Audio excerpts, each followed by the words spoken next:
Hello everyone, I'm Lisa. I'm a student of Joe Luk for several years now.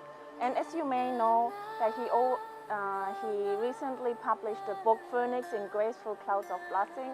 And today I want to read you one part of it because there's especially one part I pretty like is chapter 1, Energy and Nature, Phoenix in Graceful Clouds of Blessing on page 17.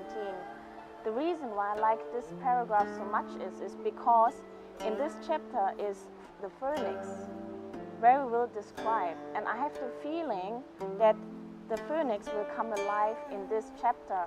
So just listen to me and imagine phoenix, how it flies or what kind of animal it is.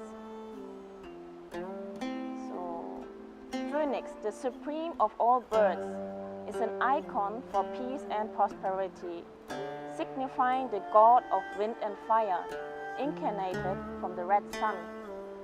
High up where the magnanimous atmosphere extends, the phoenixes come dancing in the floating clouds. It's a sign of luck. Clouds, spherical clusters of mist, could spread without ends, covering mountains and obscuring the sun. They might go miserable and gray. They could lift high and stare down proudly in pure white. Illuminated by the sun, the moon, and the stars, they reflect brilliant colors at different seasons. Spheres of mist follow the wind.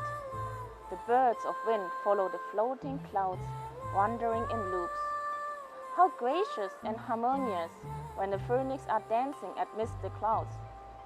The heavenly birds interwave among the pure white and brilliant colors, appearing through the background and disappearing over the rims, like fish jumping the flickering reefs or a splash of sparkling stars radiating across the night sky.